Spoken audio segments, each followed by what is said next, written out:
Good afternoon. My name is Dawn Wilson. I am the CEO of Bluefin Technology Group.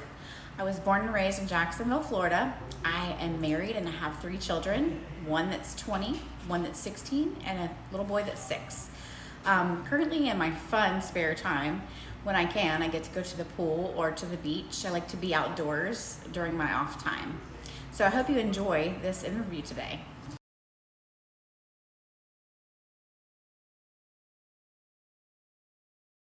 What did you do after high school? Did you go straight to college? And if so, did you major in the field you're currently in? I graduated from high school at University Christian, which is here in Jacksonville. After high school, I immediately started a college and then decided I wasn't quite ready for that. So what I decided to do is I went to medical assisting school here in town and got my certification and worked directly in the medical field at that point. Then I learned a couple of years later that I really wanted to go back and further my education, so I decided to enroll in nursing school.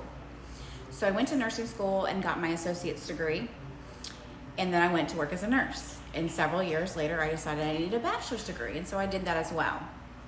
I don't currently work in my field anymore. I do stay current on my nursing license in the state of Florida. I'm constantly continuing my education. Right now, I'm actually going to school for risk management certification for healthcare management.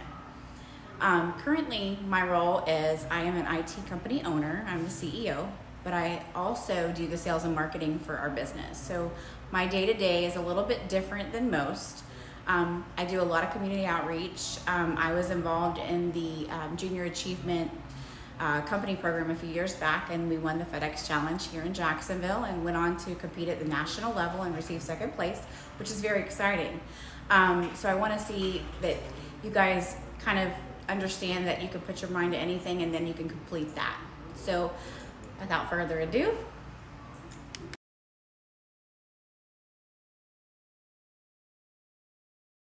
What does a typical day look like for you when you aren't socially distancing? Do you work Monday through Friday, weekends? How much do you travel? so typically for most companies right now, social distancing means they're working from home. Due to my role in the company as well as what we do, I'm currently working within my office as well as my staff is. So we currently have a little bit different take on it. A lot of our client base is working from home. We do have some that are essential workers just like us that are still working within their offices. So a typical day for me looks like I come into the office and there's no telling what's gonna happen that day. In the IT field, you never know what you're gonna get day to day. So for me, I typically come in and kind of start my day, and there's many roles that I play, like I said, but sales and marketing is the key for me right now, as well as running the different accounts that we have. So for me, I usually work Monday through Friday, but a lot of times as a business owner, you tend to work on the weekends and after hours. But most of my staff works Monday through Friday, 8 to 5. Travel-wise, I love to travel. I travel a lot to our different client sites because we have a lot of clients in the Northeast Florida area, so it's not necessarily just Jacksonville. So I love to travel, but I'd love to travel more for conferences and give me the ability to learn a little bit more and to do more in my field.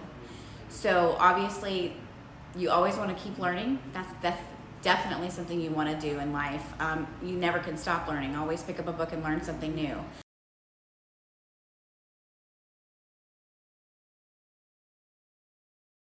Now that you are practicing social distancing, what does a typical day look like? What has stayed the same?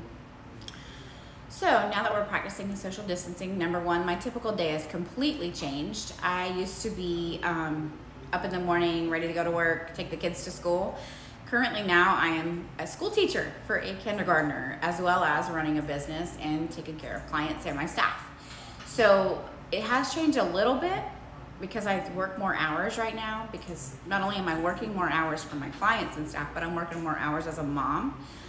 Being a teacher is definitely something I fully admire for these teachers we have, because it is a lot of work. It's not as easy as we think it is. So I definitely want to give a big props to our teachers. Things continuously change for us. I'm hoping that we get back to school soon and back to our norm, but the norm won't always be the same. I think there's going to be a lot of long-term changes that will come come down the pipes for us as well.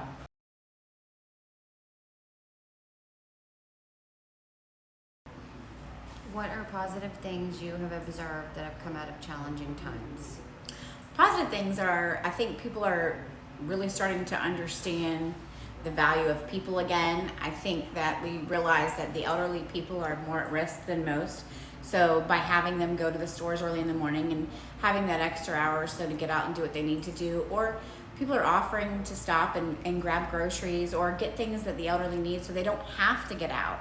I think human kindness is definitely up right now, and I think that it's hopefully going to last long term, especially for new moms, those that are immunosuppressed and at risk for illness, and also the elderly people. But I think all in all, everything has kind of changed a bit. What's important? Why do you need to go out? What do you need to buy?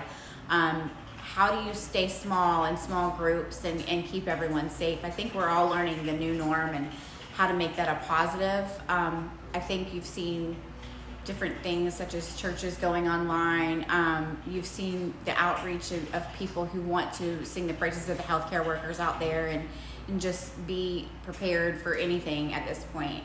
So I think that's a great positive change. People are coming together, and that's exactly what this is actually making everyone do. And unfortunately, it takes some of these things to get people to come together and love each other and be kind and grateful for one another.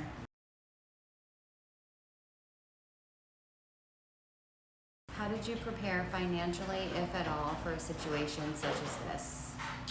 Okay, as a small business owner, we are not privy to the millions upon millions of dollars that big corporations have, right?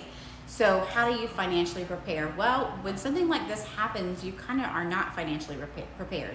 As we have seen through the different SBA programs, the Paycheck Protection Program, the economic disaster loans, etc., all the different loans and the stimulus packages they've been giving out to Americans, I think that no one was really prepared for something like this.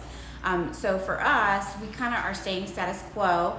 Our staff is still employed. We are continuing to push on like we were before. We're marketing more, I think. Our cost is definitely still the same. We are seeing some changes for our clients. I mean, some of our clients are in bad shape as well. But financially, I think that we are going to come out of this on the top and we'll be just fine. I feel like no one can completely prepare. And I think if you ask your parents or educators or any other business owner, they would tell you that they weren't prepared. And at the end of the day, I think you always should be smart about how you spend your money. Save your money, always live within your means. I think that's very important to understand and learn. A lot of us learn that later in life than others. I'm sure your parents will attest to that as well.